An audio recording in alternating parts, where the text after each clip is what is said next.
Hello and welcome to ask auto guru. 100% practicality पर base इस नए वीडियो में आप सबका फिर से एक बार स्वागत है। जहां बजाज ने अभी लॉन्च करी है NS 125 पल्सर 160 का जेरोक्स और वही होंडा की SP पहले से चलती आ रही है, इसे भी काफी दिन हो गए मार्केट में आए हुए हैं। अब इन दोनों में कुछ चीजें सिमिलर है तो कुछ चीजें अलग अलग है, किसी में कुछ ज्यादा है तो किसी में कुछ कम है। कंफ्यूज हो कौन सी लेनी चाहिए। अब अगर आप इस वीडियो को देख रहे हो तो आपको ये पता चल जाएगा कि इन दोनों में से कौन सी गाड़ी आपके लिए ज्यादा यूजफुल है और कौन सी प्रैक्टिकली और टेक्निकली आपके लिए बेहतर साबित हो सकती है। तो सबसे पहले मैं बात करता हूं इन दोनों के इंजन की और शुरुआत करता हूं NS 125 से। तो यहां पे आपको 124.4 सीसी का 4 stroke SOHC 2 valve air cooled BS6 compliant DTSI engine मिल जाता है। अब ये इंजन मैक्स पावर जो प्रोड्यूस करता है 11.99 PS की एट द रेट 8500 RPM पर, और जो मैक्स टॉर्क है 11 Nm का एट द रेट 7000 RPM पर। इस गाड़ी में आपको 5 स्पीड गियर बॉक्स मिल जाता है और साथ ही किक के साथ साथ सेल्फ स्टार्ट का भी ऑप्शन मिल जाता है। इस गाड़ी का जो इंजन है ये ओवर स्क्वायर इंजन है। ओवर स्क्वायर इंजन के अपने ही कुछ फायदे होते हैं। पहले तो ये जान लेते हैं कि ये ओवर स्क्वायर इंजन क्यों है। क्योंकि इसमें मिलने वाले बोर वैल्यू जो 56 mm है ये ज्यादा है स्ट्रोक वैल्यू जो इसमें मिल रही है 50.5 mm के मुकाबले। तो इस तरह के इंजन में होता यह है कि आपको हाई स्पीड परफॉर्मेंस काफी अच्छा देखने को मिलता है। जब आप थ्रोटल घुमाते हो तो हाई स्पीड में ये और भी स्पीड अचीव करना चाहती है, ऐसा महसूस होता है। इसके अलावा इस तरह के यानी ओवर स्क्वायर इंजन में आपको मिड रेंज परफॉर्मेंस भी काफी बेहतरीन देखने को मिलता है। हाँ, कहीं ना कहीं आपको थोड़ी सी दिक्कतें आ सकती है जो डाउनग्रेड परफॉर्मेंस होता है यानी लोअर परफॉर्मेंस, जिसे हम CT परफॉर्मेंस कहते हैं, जहां पे सेकंड थर्ड गियर से ऊपर अपन नहीं जा पाते। ऐसे में थोड़ी सी शायद दिक्कतें आ सकती है। अब बढ़ते हैं SP 125 के इंजन की ओर। तो यहां पे आपको 124 सीसी का air cooled 4 stroke single cylinder BS6 engine देखने को मिल रहा है। इसकी जो मैक्स पावर है 10.8 PS की एट द रेट 7500 RPM पर, और वही जो मैक्स टॉर्क इस गाड़ी में मिल रहा है आपको 10.9 Nm का एट द रेट 6000 RPM पर।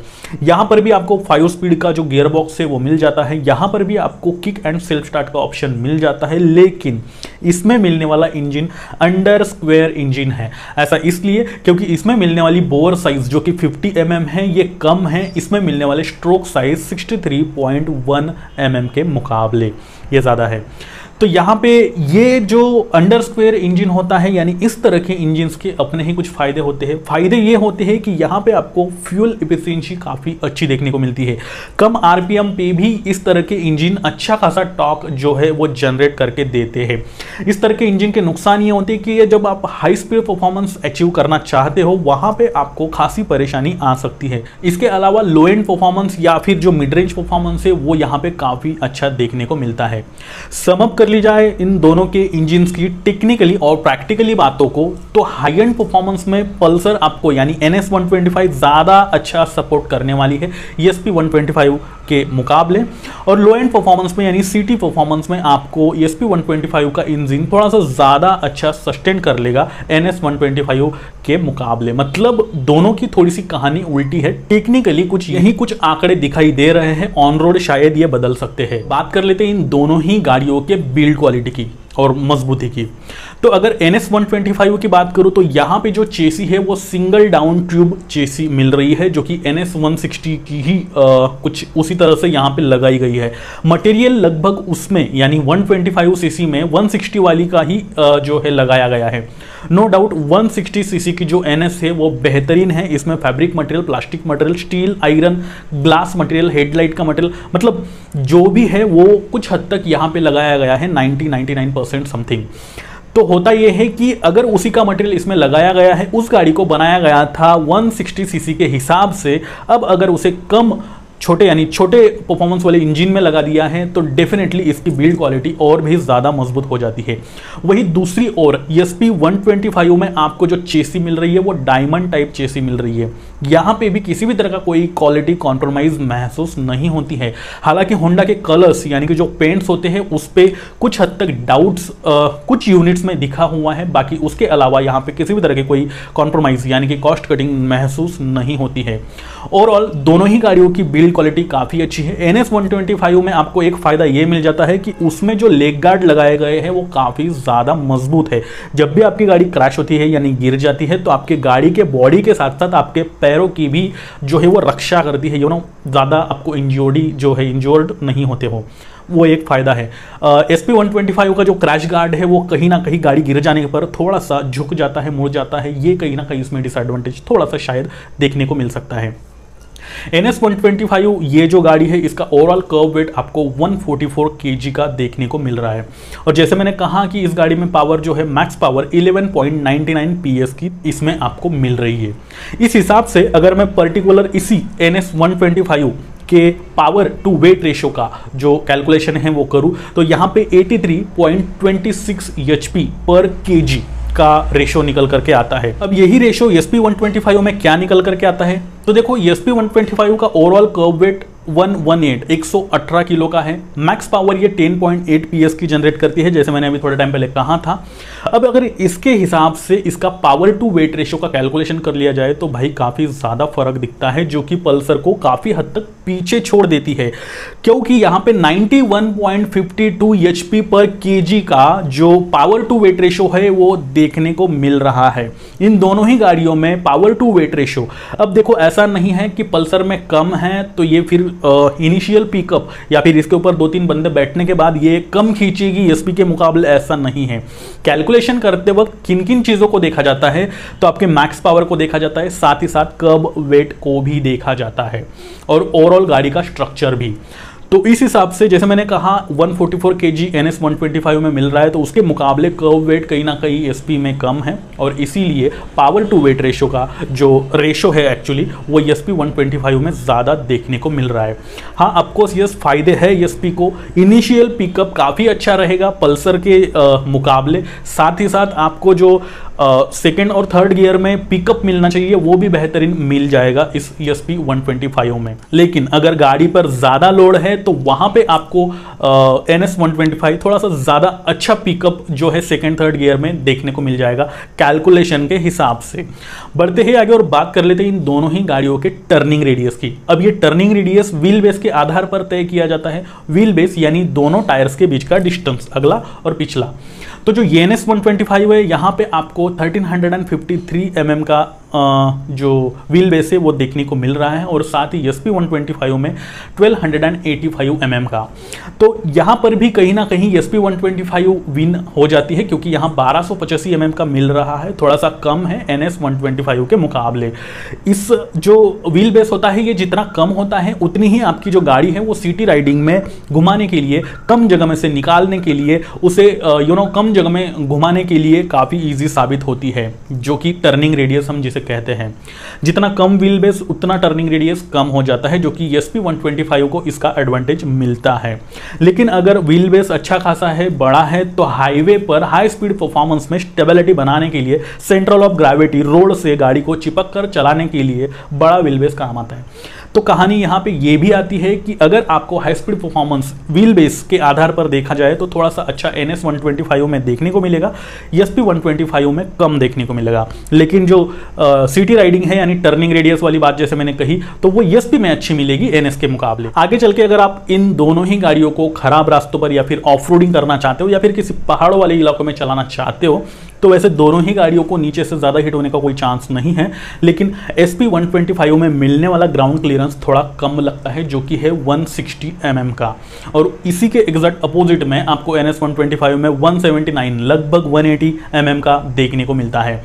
तो हाँ, जो NS है उसका ग्राउंड क्लियरेंस ज़्यादा होने की वजह से नीचे से कुछ हिट होने का कोई चांस फिलहाल तो नहीं है। लेकिन जो SP 125 है उसमें ये वैसे डिसेंट है, इतना भी कम नहीं है कि नीचे से कुछ ना कुछ हमेशा ही हिट होता रहेगा। लेकिन एक्सट्रीम खराब रास्ते हैं, बड़े बड़े स्पीड ब्रेकर्स जैसे गाँव खेड़ों में होते, अपने से डेवलप करे हुए लोगों ने कलाकारी जो रोड पर दिखती है, वैसे अगर है बड़े बड़े तो उसमें शायद SP 125 को नीचे से थोड़ा बहुत कुछ हिट होने का चांस लगा रहेगा। इन पॉइंट्स के अलावा एक और पॉइंट आता है जो कि है परफॉर्मेंस, और परफॉर्मेंस की मैंने बात कर ही ली, लेकिन उन परफॉर्मेंस को बेहतर बनाने का काम करते हैं टायर्स। तो यहाँ पे आपको NS 125 वैसे दोनों ही गाड़ियों में ट्यूबलेस टायर्स मिल रहे हैं, लेकिन साइजेस का फर्क है। तो NS125 में आपको 80/100 के 17 इंचेस फ्रंट में और रियर में 100/90 17 इंचेस रियर में जो टायर है वो मिल रहे हैं। SP125 में जैसे मैंने कहा ट्यूबलेस हाँ है इसमें। अब साइजेस की बात कर ली जाए तो 80/100 18 इंचेस फ्रंट में और 80/100 18 इंचेस रियर में जो टायर्स है वो मिल रहे हैं। अब SP125 के फ्रंट और रियर में दोनों सेम साइज के टायर्स मिल रहे हैं, जबकि NS125 में आगे जो SP का है वही टायर मतलब उसी साइज का है, 1 इंच छोटा है, लेकिन जो ब्रॉड जिसे हम कहते हैं तो फ्रंट में दोनों के लगभग सेम है, लेकिन रियर का टायर ज़्यादा चौड़ा और बड़ा है NS125 में। ऑफकोर्स यस, अगर टायर बड़ा रहेगा मतलब थोड़ा सा चौड़ा रहेगा तो आपको कॉर्नरिंग लेते वक्त या फिर रास्ते गीले हैं तो वहाँ पे स्किडिंग के चांसेस कम हो जाते हैं, जिसका फायदा NS125 को मिलता है। अगर पैनिक सिचुएशन में भी ब्रेक लगा देते हो आप और रास्ते खराब है गीले है तो वहाँ पे रियर जो व्हील है वो भी स्किड हो जाता है गाड़ी के साथ साथ, अगर पतला टायर रहा तो। अब ये वाला प्रॉब्लम NS125 में कम देखने को मिलेगा, टेक्निकली मैं बता रहा हूँ, जो टायर्स की साइज देखने को मिल रही है। और थ्रेड्स भी इन दोनों के अलग अलग है जो देख रहे हो आप जैसे इमेजेस में, तो यहाँ पर भी ये कहानी होती है। लेकिन इसके डिसएडवांटेजेस वैसे ज़्यादा है नहीं, लेकिन बताना ज़रूरी है क्योंकि पूरी तरह से क्लियर कंपेरिजन यहाँ पे हो रहा है। तो अगर ज़्यादा ब्रॉड टायर है तो ऑफकोर्स यस, उसका टायर का ज़्यादा एरिया रोड के टच में रहेगा, उसके टच में जितना ज़्यादा एरिया मतलब पावर भी ज़्यादा जनरेट करना पड़ेगा इंजन को, उस वजह से ज़्यादा पावर के लिए ज़्यादा फ्यूल जलेगा, तो एवरेज यानी कि माइलेज भी कम मिलेगा बड़े टायर वाली गाड़ी को।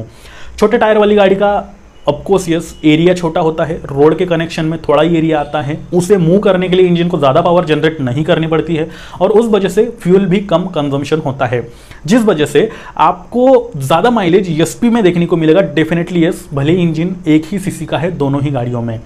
तो यहाँ पे माइलेज ओरिएंटेड गाड़ी बन जाती है SP125, लेकिन टायर्स जिस तरह से मैंने बताया एडवांटेज और डिसएडवांटेज दोनों के दोनों में मिल रहे हैं। हाई स्पीड परफॉर्मेंस में NS125 बेस्ट है और SP सिटी परफॉर्मेंस के लिए। NS125 में आपको ओवरऑल 805 mm की सीट हाइट मिल रही है, स्प्लिट सीट है, ये पूरी तरह से जॉइंट नहीं है मतलब पार्ट में डिवाइड है। और वही SP125 में आपको 790 mm की सीट हाइट मिल रही है और ये पूरी की पूरी सिंगल सीट मिल रही है आपको, यानी ज्यादा स्पेस डेफिनेटली आपको SP पे देखने को मिलेगा। और वही स्प्लिट सीट होने की वजह से NS125 में दो हिस्सों में सीट जैसे आप इमेजेस में देख रहे हो, तो उस वजह से राइडर और पिलियन यहाँ पे कंफर्टेबली बैठ पाएगा, लेकिन तीसरा बंदा वैसे मुश्किल है बैठा पाना, वैसे भी बिठाना मत, ये इलीगल है।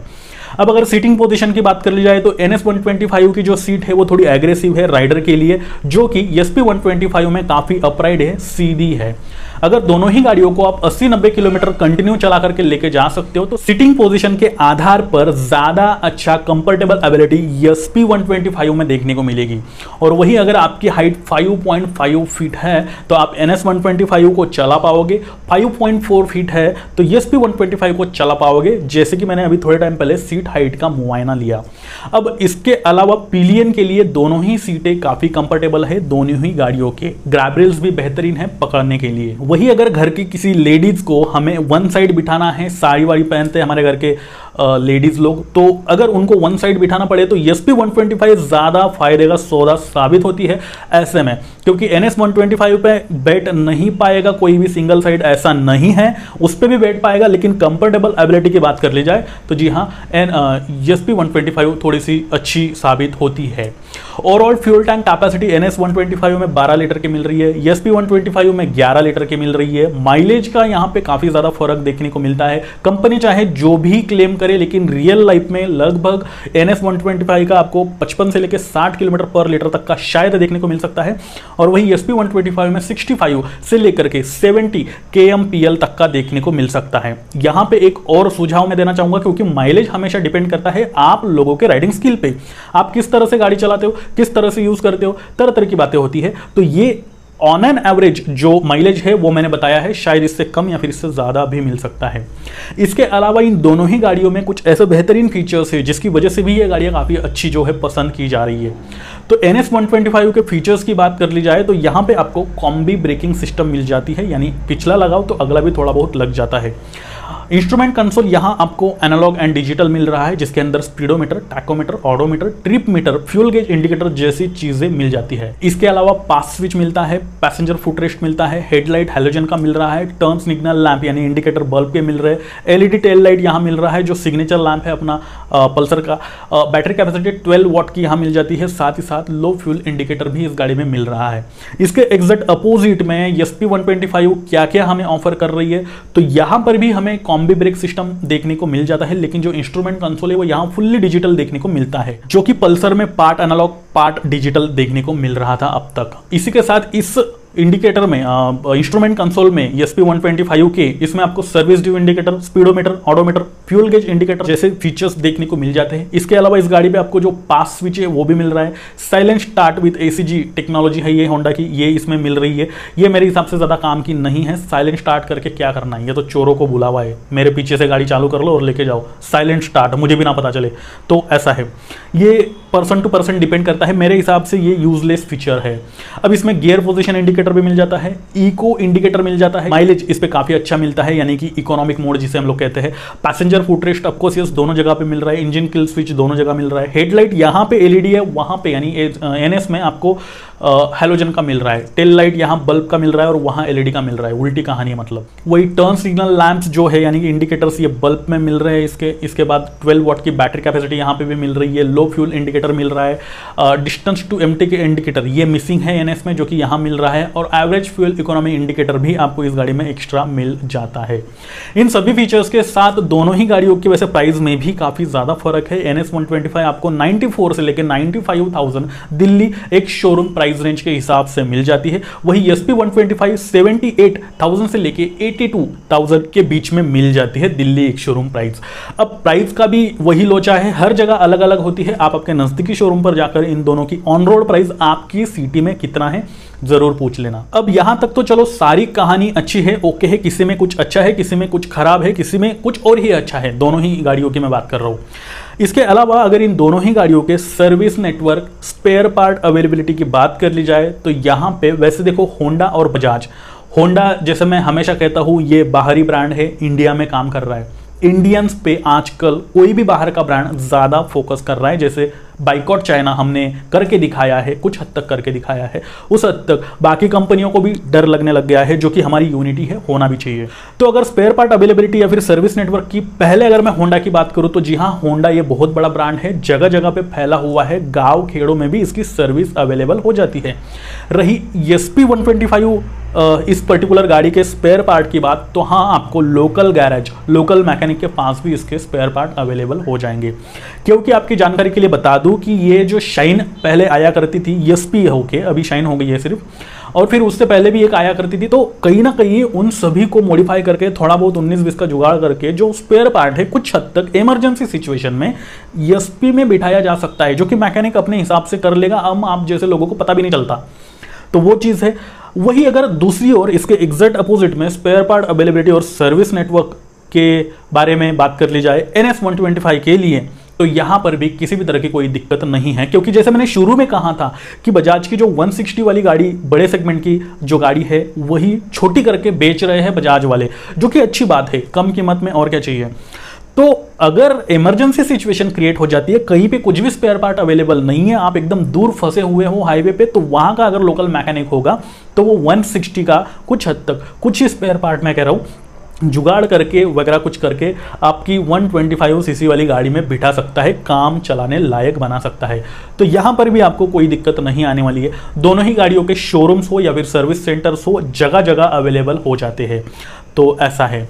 अब अगर मोरल की बात कर ली जाए, मुद्दे की बात कर ली जाए, इस पूरे वीडियो को मैं समअप करके अगर बताना चाहूँ कि आपके लिए कौन सी गाड़ी बेहतर है, तो देखो मैं कुछ पर्पस बता रहा हूँ, दोनों ही गाड़ियाँ अच्छी है, किसी के कुछ प्रोज है, किसी के कुछ कौन से, वीडियो में ऑलरेडी डिस्कस कर चुका हूँ।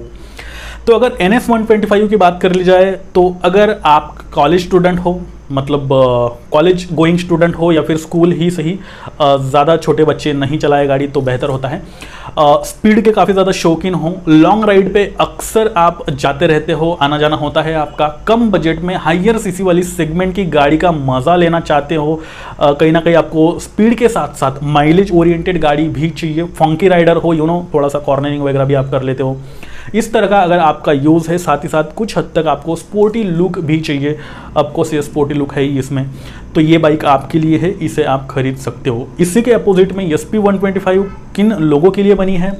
तो देखो, अगर आपका मैक्सिमम सिटी यूज़ है, कभी कभी लॉन्ग राइड हुआ करती है, इसके बाद डिसेंट राइडर हो आप, ज़्यादा स्पीड के आप शौकीन नहीं हो, यानी फंकी राइडर नहीं हो, बिल्कुल कॉर्नरिंग वगैरह नहीं करते, 90-100 किलोमीटर 80 किलोमीटर की स्पीड पर नहीं चलाते हो, पैनिक ब्रेकिंग सिचुएशन आप कभी भी क्रिएट नहीं करते हो, इसी के साथ साथ आपको मैक्सिमम माइलेज ओरिएंटेड गाड़ी चाहिए, वो भी 125 सीसी वाली गाड़ी में, तो ऐसे लोग SP 125 ऐसे लोगों के लिए मैं पर्सनली सजेस्ट करना चाहूँगा। दोनों ही गाड़ियों के प्रोज कॉन्स मैंने इस वीडियो में बता दिए हैं। ये वीडियो पूरी तरह से टेक्निकली प्लस प्रैक्टिकली जो अपनी पहचान है इस आस्क ऑटो गुरु यूट्यूब चैनल की, उसी बेस पर बनाया गया था।